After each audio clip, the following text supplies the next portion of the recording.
Hi, Happy New Year to you all, and we are going to go over our AEW Dynamite New Year's Bash, which happened last night on New Year's Eve. A lot to talk about, obviously a lot of fallout from World's End, and yeah, this was, in my opinion, a really good Dynamite, so without further ado, let's get into it. So, our show opened up with MJF's Town Hall, title-winning promo. The guy, it was quite laid back for an MJF promo, I'll say. He obviously instantly dumps the title and says he's going to make his last world record reign with the Triple B. The longest, he's going to make that look like, small. And he unveils the new Triple B, which looks a lot brighter, which, always fun. I always love the Triple B. I think it's great. He just goes on saying, he showing them all he's done pretending that he's on everyone else's level when he's clearly above. Basic promo, what you expect. And then, he starts calling out Swerve, Hangman, whoever. He doesn't really care. He's going to take them all out. And then, after that, you get... Weirdly, I think this is excellent. After that, you get an interruption from, out of all people, Kenny Omega. Incredible avenue. Their match on Collision during MJF's reign to break the record was phenomenal reign. They did say Kenny was teased to go back down the singles route while the Bucks were out. That's a good angle. I thought they were going to go Andrade, but they're clearly going MJF. Really cool.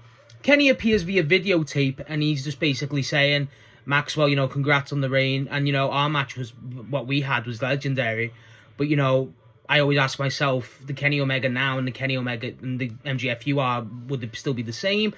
Teasing it. He says, he knows he's a mile off. If he has to prove himself, whatever, he will do it, and because this isn't the best belt machine. And this isn't the belt collector, because he's only got to go after one belt.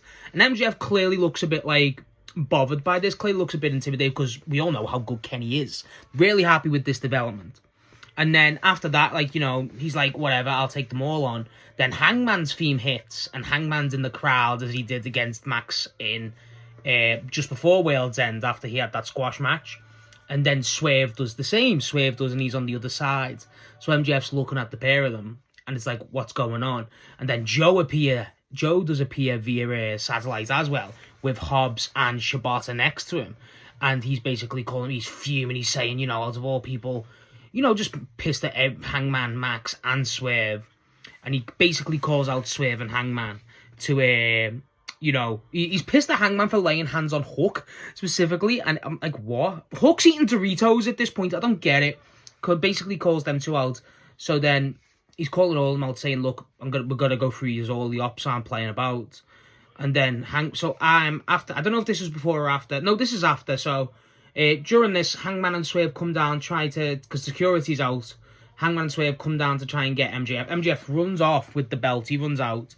But then Hangman and Swerve team up, throwing the chain, using the chain as a double clothesline. Better than New Baby style. And then Joe appears on the satellite, hinting all this. Hangman says, Joe, I swear to God, I beg you to give me Hook. Because no one likes Hook. And then, basically, that's the promo ends. They take all the security, they stand tall. And it's a very good promo to set up a lot of avenues. I loved how you get the Kenny thing was such a good surprise. I really enjoyed that. I thought, obviously, Max bringing back the Triple B was always going to happen. Hangman and Swerve, obviously, they were always going to have some sort of bother. But then them clearly going down the tag scene with the Ops and Joe. That's a good way. I feel like Joe could have been there in ring. That's the only complaint I kind of have. But I feel like I get it, because it makes more sense for Joe. Shibata was not present, which worries me. But besides all that, it was a good promo. It feels like it splintered everything off, and I really enjoyed that. I feel like besides Kenny, there's no one they've really teased for from MJF's first true feud. And we know he's got the Bandido match, and Bandido doesn't appear in this promo. But I kind of, maybe we could have got someone to set up a match, or maybe Bandido, whatever. But I'm not going to complain about it. I thought it was really well worked. I thought the way they set everything up was the big thing for me, and they did that well. So that was the main thing. Solid promo, some solid stuff from MJF and everyone involved, as you expect. And yeah, Kenny Omega is back in the world title picture. Yes! So after this, backstage, we have Tony Storm and Orange Cassidy, Mark Briscoe and Roderick Strong getting ready for their match later on tonight. I don't think Briscoe was involved. So basically, what really was the big thing is, they're all kind of, just talking about the word of the day, all that stuff. I forget what the word of the day actually was this time. But then Tony Storm comes in and calls Orange Cassidy Citrus Boy. Then there's tension between Cassidy and and Mina Shirakawa because Shirakawa's like basically intimidated, thinking Tony's gonna leave her for Cassidy, because she goes, "Take your hands out your pockets," and then Tony goes, "He's not my type." Stuff like that. Luther's there. Luther points the hell out of him, and it's just funny as hell. Then Roddy just goes, "Renee, I don't want to be here," stuff like that. It was a basic promo from the conglomeration. There's more stuff with Cassidy and Tony, which we're always going to be happy about. I love that new dynamic.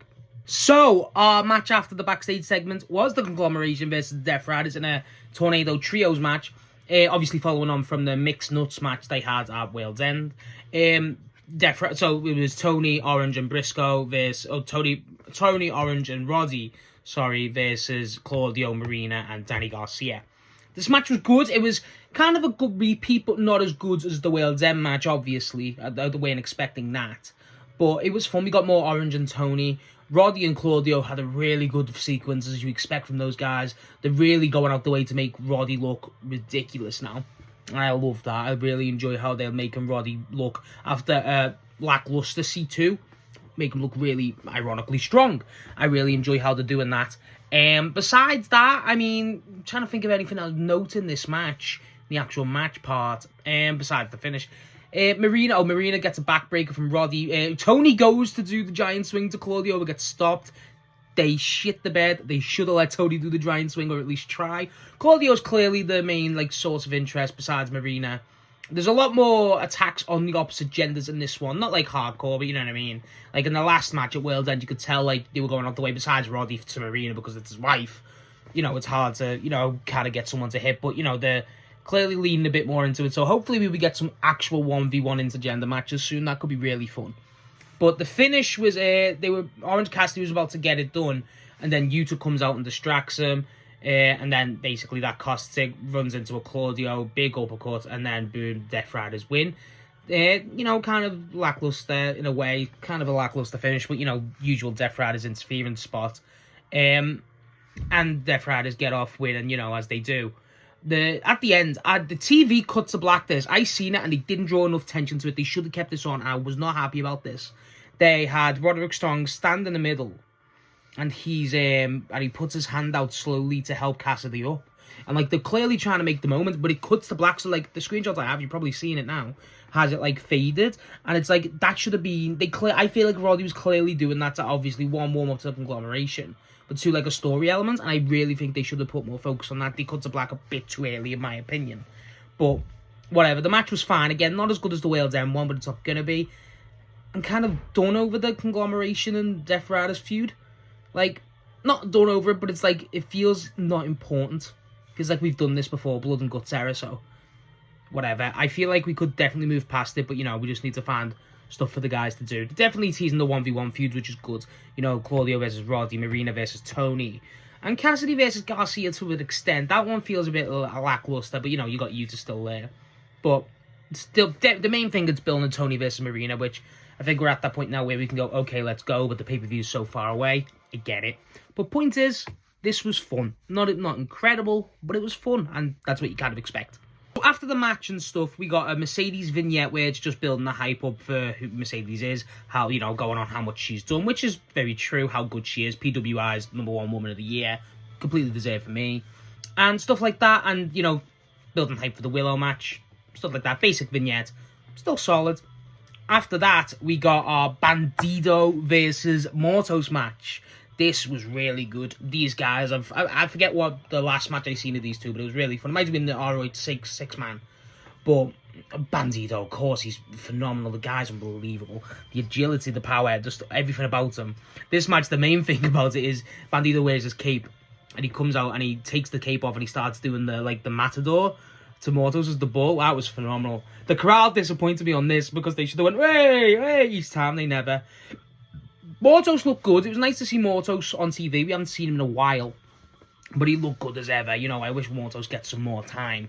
But as a match, it was solid. Solid Bandito show out, as you expect. The guy still shows some strength. And the thing is with Bandito, what I love about him is he's forever one of your best babyfaces in the company by a mile. But the guy is so believably an underdog. It's like a Sami Zayn complex. It's weird. But I feel like where people get tired of Sami Zayn, you can never get tired of Bandito. He's so charming. And there's everything about his body language, the intensity. He can switch it all. He's just so good. He's so good. And honestly, this match was solid. It's like, again, I feel like I say the same thing about every Bandito match where it's so good, it's solid, the character work, the match, the agility, but it's true. And Bandito's one of your most consistent guys ever. How the guy can just do this work rate and do this stuff is insane. Someone like Mortos as well.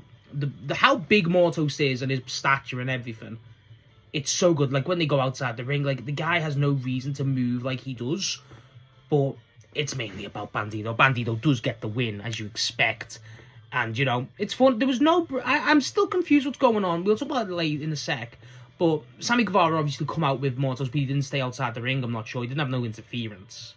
But then Brody doesn't come out with Bandito all the time now, so I'm kind of confused. But whatever. Good match. Solid match. Really nice to see Bandito and Mortos both on TV again. Big fan of both guys. And such a solid matchup. Honestly, really good. Really good way to cap off Bandito's phenomenal year. Let's say that. So, after this, we got Brodito backstage. So, Brody and Bandito backstage, where they're just talking to each other, and Bandito's getting hyped up by Brody. But they're basically, it's a weird scenario. I'll describe it now. It's like, so they're talking about, how the, such a tag team, such friends, and Bandito's will come and match against MJF. And Brody's got a squash match after this. But then they said they want Bandito 2 belts, and Brody's going to be the first challenger, obviously, if he wins the belt. Which makes sense. I like that. But it's the way I don't know if it's just me being pessimistic and kind of anxious about it. I feel like they're kind of trying to tease Brody and Bandito splitting up in a way, but it's obviously the wrong thing to do. They should not do that. I really mean this. So it's really weird. I love Brody and Bandito. They're obviously got a great chemistry. It was how it happened was, how do I describe it? Like, it feels like that they put a lot of attention on Brody being the first challenger to Bandito, and I feel like that could easily go another way, and I hope it doesn't. That's kind of what it is, and the promo, the dynamics, what you expect, is Brody hyping Bandito up. He wants Bandito 2 belts back, which, yes, I do. I want Bandito to win the belt. Obviously, he's the guy, but I don't know. I just feel like it's so. I think they've left that open ended for a reason. And I hope it's not. I hope they don't do it. I really do. I can't stress that enough. They shouldn't turn Brody on Bandito. No way. But after this, obviously, Brody had a squash match again. Well, squash match, quote unquote, against Lee Johnson of the Vanilla Swirl. The Swirl with Blake Christian from ROH. Lee Johnson looks stronger than what I thought, but no one can overpower Brody King. Once Brody got one of his power bombs and his finishing, I mean, it's over. Brody's with Demon. He's so good. Brody King is genuinely one of the best talents on AEW. And the more showcasing he has, the better he obviously gets the win. The crowd love him. It's the loudest I've heard the barks in a while, which is good. Like, again, you can't turn Brody. He's too good and he's too over. Everyone loves Brody King. He's a staple of AEW at this point. And Aleister Black leaving is one of the best things that's happened to AEW just because of Brody King. I feel like with this match, the match is fine. It's Lee Johnson. I like how they made a squash match, but not like he looked awful. I am worried just what they're going to do. I like the fact they're going like the Brothers of Destruction route with them, where they're still singles, but they're still having their tag career, hopefully. So I kind of like that. Or at least, the relationship. So I like how they're very much saying, look, they're going on singles run, which we all know Bandito's a phenomenal singles run, but Brody's really good. We need to put some time into that. So definitely great idea, and I love how they're doing this. That was... The promo worries me, but it's still good, you know what I mean? But the match, just Brody getting a singles match, I'm happy about. Genuinely, that's it. I'm just happy about Brody getting a singles match again. Really good. So after Brody's match, we get Darby on like a vignette promo thing, where he's like out saying, people saying everyone gives him grief for how he lives his lifestyle. He says it makes him feel alive. He's climbed to the top of the world, and he wants to climb to the top of AEW. No, but he talks about he wants to leave the Death Riders behind him, which I agree. But he says the only one he's not beat is Pac, so he calls out Pac for a match. That's basically it. He's wrong, because there's a promo later that tells us that he's wrong, but whatever. But yeah, it's Darby promo. They're fine, they're weird, whatever. At least it's not a decompose on Rabbit again. That was just freaky. But after that, we got Moxley versus Josh Alexander for the national belt. This was incredible. This was really good. I love Moxley and I love Josh Alexander. They're two of the most consistent guys in the company. So what you expect, solid banger. Josh Alexander, obviously going for the ankle. Josh Alexander's ankle locks are great anyway.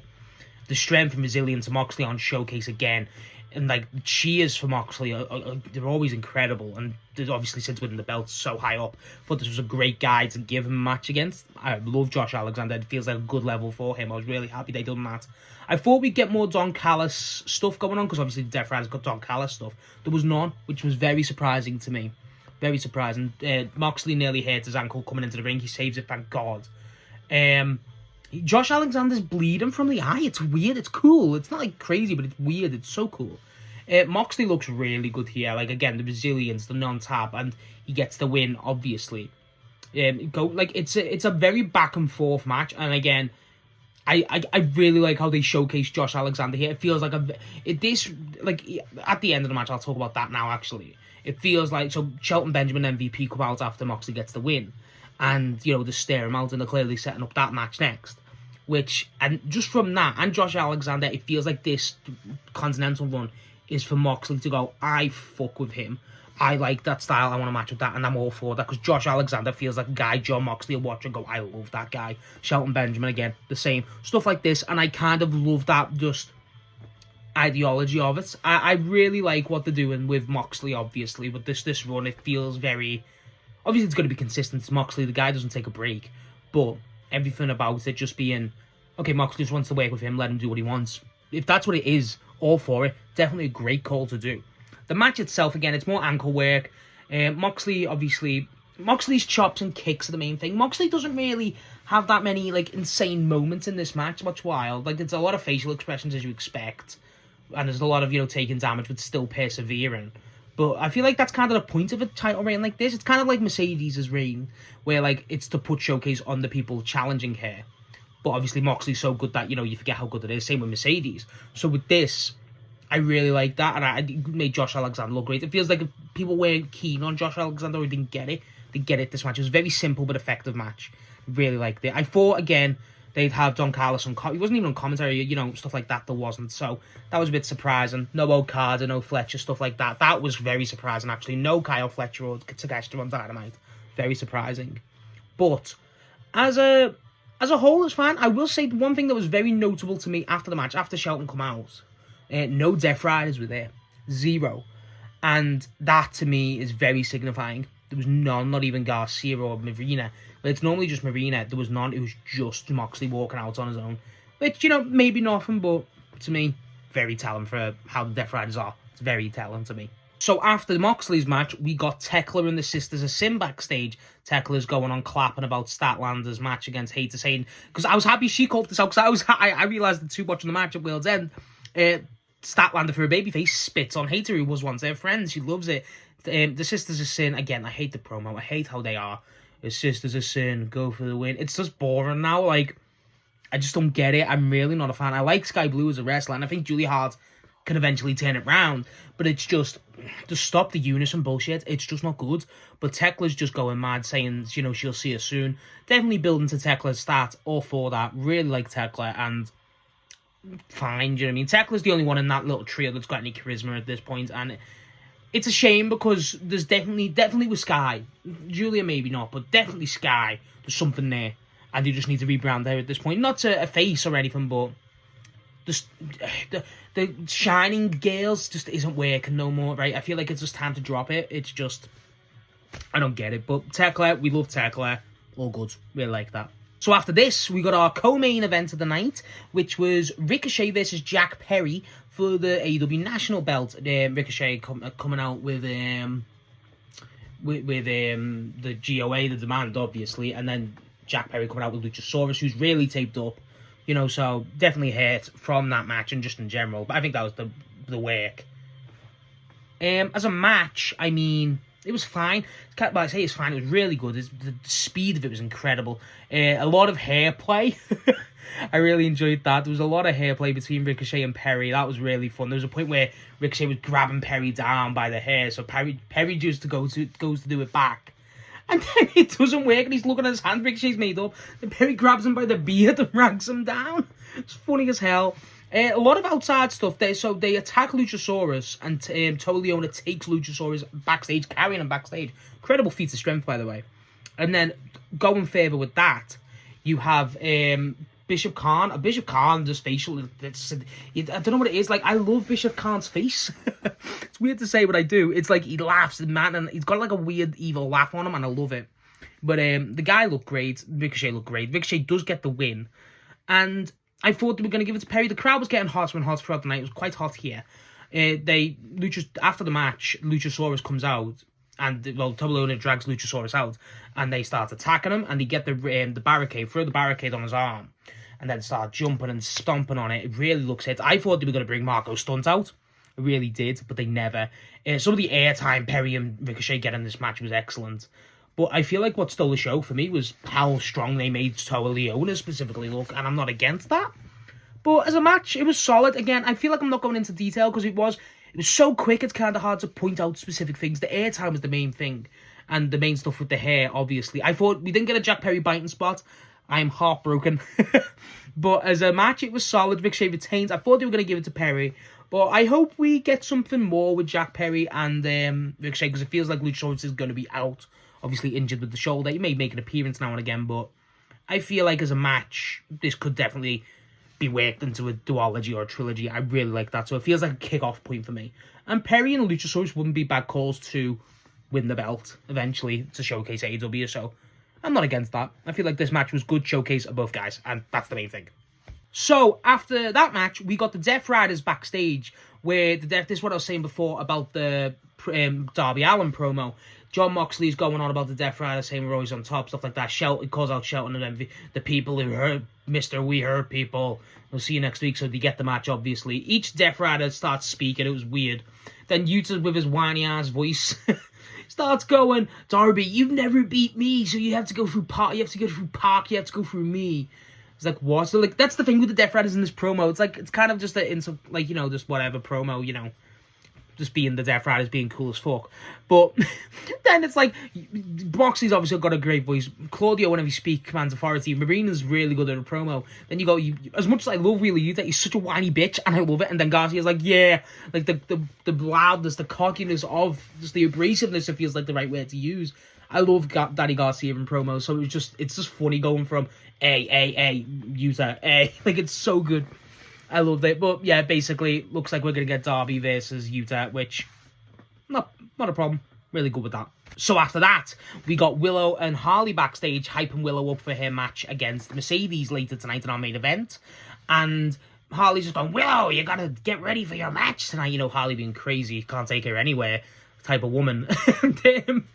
Yeah, the promo's fine. It's just Willow saying we've got a good legacy, but Mercedes, I will get that TBS. It's been how long? Because that's who Mercedes beat for the TBS title. So stuff like that. But I really enjoy it. It was basic promo, you know what I mean? Whatever. It's not much to say. Like, Mercedes, I will beat you. It's been so long, and let's get it done. Stuff like that. Whatever. Fine. Solid. Well, I was happy to see Willow, right? So before our main event, we got our MJF backstage, who was about to talk to us about Hangman and stuff, but then Brody King and Bandido appear, which I love. Then MJF looks like disgusted. I love that. But then Brody goes, Bandido will become next champion on Maximum Carnage. They're trying to do that little build. I feel like this could have been outside in the ring, but whatever. Bandido speaks in Mexican, then Brody basically translates it, essentially. And, basic promo, he clearly has MJF offended. Bandido will come in, you don't know who Bandido is, stuff like that. And then you do the gun thing, and do that, and then you go, cute handshake. And then MJF looks visibly because it looks like visibly, not distressed, but annoyed. Renee starts off and goes, what are you laughing at, Renee? And then goes, get this camera out my face, and storms off. So the Bandido versus MJF is going to be a banger, bro. I can't wait. And I love how I just get me a 1v1 true promo, because Bandido, you get Bandido out in a crowd of promo versus MJF, even with Brody or not, by God, that crowd, that the whole point with Bandito is let's just get him to the main event at this point. That's all you need for me. The guy's got it in ring. The guy's clearly charismatic. The kids love him. He's a luchador, for God's sake. And MJF's the biggest heel, and he's already one of your whitest baby faces. Just get him in there. Just get him in front of a crowd and get him to cut a promo, because the guy will get it done. It's all you need. It's truly all you need. Get MJF to, like, slap his nana or something again. You got that versus FTR. Do that. That would be fun. But I can't wait for that match. I really can't. It's going to be so fucking good. So, our main event was Mercedes Moné versus Willow for the TBS belt. I'm surprised this was this early in the year, but I kind of like it. It's a new year. It ended off the new year. The match was phenomenal. It's the hottest the crowd was all night. Obviously, they love Willow, but it was so loud. It was so good. It's one of the best crowds I've seen just for this match alone. And the match, I mean, it was back and forth. Willow, this is the Willow I love. This is the Willow I want, and this is the Willow I think we should have been getting all year. Willow just continuously dominating Mercedes. A lot of Mercedes using a lot of the knees, like jumping and using the knees and stuff. I really enjoyed that. She was really going for that. A lot of statement makers. There's a point where the main spot of it is when they're in the on the table, where Willow gets slammed on the table. It looks brutal. Just a bunch of honestly, it's just Willow showing out with her strength. The crowd is all for Willow. Mercedes looks good to an extent. She sells everything perfectly. But as a match, I mean, it's Willow's to lose. The crowd love it. Honestly, it feels like they were desperate for Mercedes to lose. And Willow, again, the strength of it, the body slams, everything about it. Willow gets the knees up on Mercedes a few times. The table spot's the main one. And it feels like, again, this is just the Willow I like. It's a proper brawler, a proper hardcore woman's wrestler, and I'm all for that. I feel like that's the avenue when Willow thrives in. And she's more than good enough to just carry any match like this. Mercedes is one of the best sparring partners you can have, so by all means, this match is going to work. We've got 2 previous matches that prove that it's going to work. This is probably the best they've had, just because the crowd was that, and, the occasion of it. But as a match, I mean, it wasn't bad. It definitely wasn't bad at all. It just, I feel like, besides that table spot, I don't know if it's just me misremembering, but I feel like they could have used one more thing, but I'm not against that. The match was excellent. The crowd was excellent. Everything about the occasion was excellent. The big shock was Willow won. Willow finally beat Mercedes for the TBS title. Mercedes' TBS reign, the record reign for that belt, is over. Mercedes' downfall is, if it's not been happening before, it's happening. Mercedes looks distraught. The entire conglomeration come out. Willow's thrilled. The crowd's all for it. I'm so happy Willow won. I'm so happy. I love Willow Nightingale. And I hope this is the Willow we get. I feel like just get Willow out that tag scene, or maybe do it both. I've been asking for this for a while. That's what I want. Willow's perfect in the match. Everything about it. She's one of the best baby faces you have, and what a way to end off the year. When everyone's coming out, one of the big things, and this actually got me a bit misty-eyed. I don't know why. It might be because it was so early. Statlander come out. Obviously, Willow and Statlander have a history, and they stand there and stare. Statlander claps, and they hug, and it's such a good embrace. And, there's all the history that's been with Willow and Stat. I mean, I really love that moment. I love Willow. I love Statlander. I love this moment.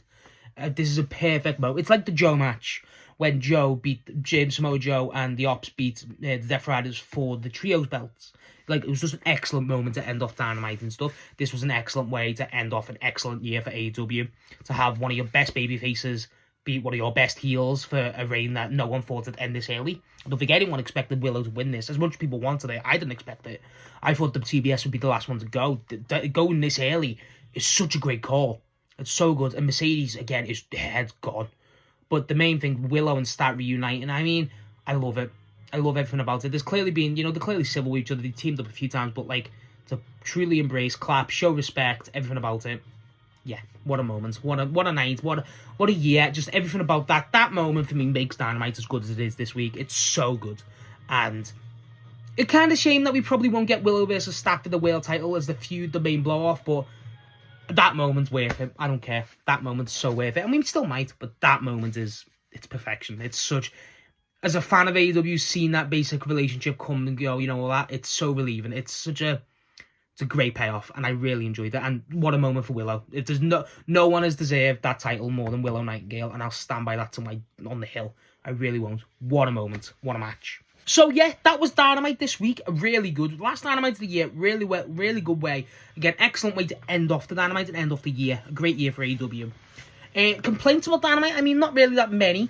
I feel like the only one I have is the main angle coming out World's End for me was Fletcher and Takeshita for me. It was a big thing I had a question of, and I'm surprised we didn't get any. I didn't make a video on that specifically, thinking it's just going to happen anyway. Didn't. Quite upset about that, but we still get it, you know what I mean? Takeshita's busy with New Japan with Tanahashi's last match this week, so that makes sense. But I kind of want some resolution with that sooner rather than later. That's it, really. Honestly, that's the only thing I'm kind of like, oh, I wish we got that. Kenny being the title picture for me is a big deal. Brody getting a singles match, another big deal. And Willow Nightingale winning that belt is phenomenal. I really can't wait for Willow's reign, because Willow and Stat both being champions feels right. It feels right. It feels perfect. Obviously, it's gonna spiral Mercedes even further. But everything about this is just, it's perfect. It's a perfect way to cap off the year and just Dynamite in general. I loved it. I love every second of it. Really do. Just that match, it makes it. It really gets me all warm and fuzzy. I loved it. I really did. But yeah, great Dynamite, great matches. What was your favourite part of Dynamite? What do you think of Willow winning the TBS title back from Mercedes Moné? I think it's excellent, as you cannot tell. And yeah, hope to hear from you all soon. Hope to see you all for Collision this week. And I hope you all have a great year. What's your New Year's resolutions? Mine is to actually watch some CMLL.